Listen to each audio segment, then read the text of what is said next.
নমস্কার বন্ধুরা, পাপিয়া রান্নাঘরে তোমাদের সবাইকে স্বাগত। শুভ নববর্ষের অনেক অনেক শুভেচ্ছা, ভালোবাসা, অভিনন্দন রইল প্রত্যেকের জন্য। চলো এবার আমরা ইঁচড়ের বিরিয়ানিটার রেসিপিটা শেয়ার করব, যেটা কাল করার কথা ছিল।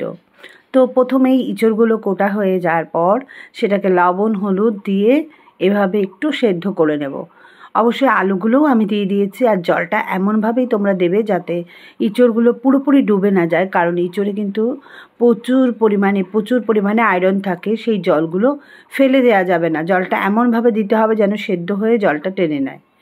এবার আলুগুলো হালকা সেদ্ধ হয়ে গেলে সেখান থেকে তুলে নিয়ে আমি আলুগুলো পুরোপুরি লাল টকটকে করে ভেজে নিচ্ছি। তাহলে কিন্তু আলুগুলো সেদ্ধ হয়েই পুরো রইলো, আর এই আলুটা খেতে হবে দারুণ টেস্টি, একদম নরম তুলতুলে। সরিয়ে রাখলাম, আর ওদিকে তো ইঁচড় কড়াই হচ্ছে, সেদ্ধ হচ্ছে, ঢাকা দিয়ে দিয়ে সেদ্ধ করছি। এদিকে বসিয়ে দিয়েছে হাঁড়িতে জল, গরম জল, তাতে দিয়ে দিয়েছি গোল গোল করে পাতলা স্লাইস করে কুটে রাখা আদা, গোটা গরম মশলা, তেজপাতা দিয়ে জলটা ফুটতে থাকুক। যেই জলটায় চাল দেব, আর যে চাল দিয়ে রান্না করব সেটা কিন্তু ভালো করে ধুয়ে আগেই জলে ভিজিয়ে রাখতে হয়েছে। এদিকে এঁচড়টাকেও ঢাকা দিয়ে দিয়ে ভালো করে কষাতে হচ্ছে, মানে নাড়াচাড়া দিতে হচ্ছে। দেখবে যেন এঁচড়ের তলাটা লেগে না যায়, যেহেতু জলটা আমরা অল্প দিয়েছি, পুরো জলটাই এঁচড়ের ভেতর টানাতে হবে। কিন্তু যদি লেগে যায় তাহলে কিন্তু গন্ধটা খুব বাজে আসবে। এরপরে হাঁড়ির জল যখন টকবক করে ফুটতে শুরু করলো, তখন ওই ভিজানো চালগুলো সব হাঁড়িতে দিয়ে দিলাম। এবার বন্ধুরা খুব সতর্ক হয়ে কাজ করতে হবে, সেটা হচ্ছে চালটা যেন বেশি না ফুটে যায়। চাল যদি বেশি ফুটে যায় না, তাহলে খেতে একটুও ভালো লাগবে না। সেই জন্য কি করবে, চালটা যখনই দেখবে মাঝামাঝি ফাটা, তখনই কিন্তু নামিয়ে ফেলতে হবে। একটু শক্ত থাকতে থাকেই বরং নামাও, কারণ কিছুটা শক্ত, কিছুটা মানে তোমাকে শক্ত চাল নামাতে নামাতে লাস্টের চালটা তো নরম হয়ে যাবে, তখন শক্তটাও নরম হয়ে যাবে, এতে করে তোমার চালটা ঝুরঝুরে থাকবে। এই যে আমি দেখো, চাল কিন্তু আমার পুরোপুরি সেদ্ধ হয়নি, সবে ফাটা ধরেছে, আমি তাতেই নামানো শুরু করে দিয়েছি। কারণ দেখো, এটা নামাতে নামাতেই নিচের চালগুলো একদম গলে যাবে, তাই ওপরের চালগুলো শক্ত থাকলে সব কিছু সমান সমান হয়ে যাবে। আর আমি এরকম একটা ঝুড়ি বিশাল থেকে 110 টাকা দিয়ে কিনে নিয়েছি, ভীষণ ভীষণ শক্ত, খুব উপকারী, অনেক বড় ঝুড়ি। সেই ঝুড়িতে এভাবে চালটা ঢেলে দিলাম। তো এবার চালটা জল ঝরিয়ে নিলাম। আর অবশ্যই বন্ধুরা একটা কথা বলতে ভুলে গেছি, 1 খাবলা বলছি, একটু লবণ বেশি করেই দেবে। চালে যা লবণ নেওয়ার অ্যাবজর্ব করে বাকিটা জলের ভেতর মিশে যাবে, তাহলে আর পরবর্তীতে তোমাকে লবণ দিতে হবে না। চালের ভেতরেই লবণটা চলে গেলে ভাতের যতটা লবণ দরকার হয়ে যাবে, এতে করে টেস্ট আসবে। এবার এঁচড়ের ভেতর দিলাম আমি একটু হলুদ, একটু চিনি, তাহলে এঁচড়ের কালারটা না খুব টেস্টি আসবে। কারণ এঁচড়ের জল কিন্তু এখন শুকিয়ে গেছে, জল নেই, তোমরা দেখতে পাচ্ছ একটুও জল নেই এঁচড়ে। এই সময় এখন দিচ্ছি গরম মশলা, ঘি, আর ওদিকে বিরিয়ানি মশলা, এটা দিয়ে ভালো করে কষাতে থাকবো। এরপরে চলে যাই পেস্ট করতে, আরও কিছু মশলা বন্ধুরা দিতে হবে। তাহলে এঁচড়ে কী দিলাম, লবণ, হলুদ, চিনি, গরম মশলা। আর এদিকে পেস্ট করতে চলে গেলাম কিছু বাদাম, চিনিবাদাম, কাঁচা লঙ্কা, একটু ধনে গুঁড়ো, একটু জিরে গুঁড়ো, এই দিয়ে আবার একটু পেস্ট করে নেবো। কারণ আমি জিরে ধনে না বাড়িতে গুঁড়ো করে রাখি, সেটা খুব ভালো মিহি না, একটু শিলে বেটে নিতে হয়, সেই জন্য মিক্সিতেই দিয়ে দিলাম। এবার ওই পেস্টটা সব, ওই বাদাম, জিরে, লঙ্কা, আদা আর ধনে, জিরে, আদা, লঙ্কা, ধনে, বাদাম, এই কটার পেস্ট এবার এই ইঁচড়টার ভেতর দিলাম। দিয়ে ভালো করে না ইঁচড়টাকে কষাতে হবে খুব ভালো করে। আর জলটা কিন্তু আমি সব শুকিয়ে গেছে, দেখো জল পুরো শুকিয়ে টেনে নিয়েছে।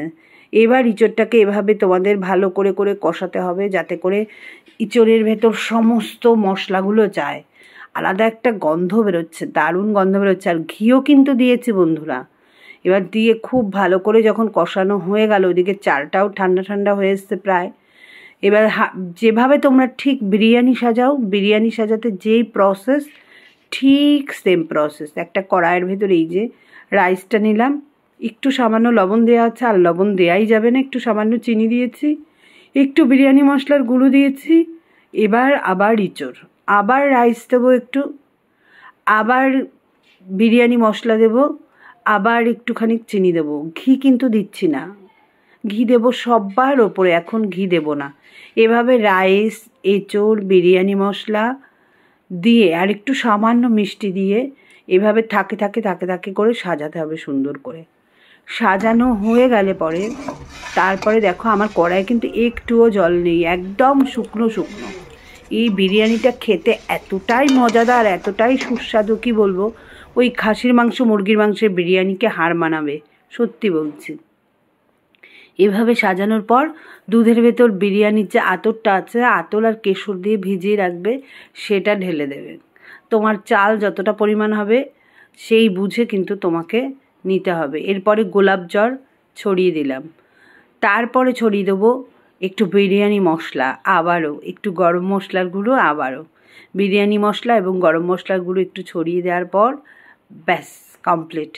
এবার চারিপাশে তোমরা ঢাকনা দিয়ে, ও না না সরি সরি সরি, ঘিটা দেওয়া হয়নি, দেখেছো, আসল জিনিসটাই বলিনি, এতক্ষণ তো আমরা ঘি দিইনি। এবার এই যে চারিপাশ থেকে ঘি ছড়িয়ে দিলাম, ব্যাস। এবার ঢাকনা দিয়ে দিতে হবে। ঢাকনায় অবশ্যই চাইলে তোমরা আটা বা ময়দা চারিপাশে মাখিয়ে আটকে দিতে পারো, বাট আমি কিন্তু তা করি না। আমি যেহেতু ঘরোয়া অল্প করছি কড়াইয়ে, আমি একটা নোড়া চাপা দিয়ে দিই, তাতে করে বেশ ঢাকনাটা একদম লেগে থাকে। আর প্রথমে গ্যাসটাকে বাড়িয়ে দেব, 5টা মিনিট গ্যাসটাকে ফুল ফ্লেমে দিয়ে তারপরে একটা তাওয়ার উপর রেখে কড়াইটা, মানে বিরিয়ানির কড়াইটা একটা তাওয়ার উপর রেখে একদম কমিয়ে আরও 10 মিনিট, মানে 15 মিনিট এভাবে ভাপে থাকবে, ব্যাস হয়ে গেল বিরিয়ানি। আর দেখো বন্ধুরা, আমি পনির দেবো ভেবেছিলাম, পনির ভেজেও রেখেছি, বাট দিতে ভুলে গেছে, তাই পনিরটা আলাদা রান্না করে ফেললাম, সঙ্গে একটু চাটনিও করা হয়েছে, ব্যাস একটু বেগুনিও করা হয়েছে। তাহলে বিরিয়ানি, বেগুনি, চাটনি আর পনিরের তরকারি কীরকম জমবে বলো। তাই আর দেরি না করে তোমরাও করে ফেলো, আর অবশ্যই ফলো করে সঙ্গে থেকো বন্ধুরা।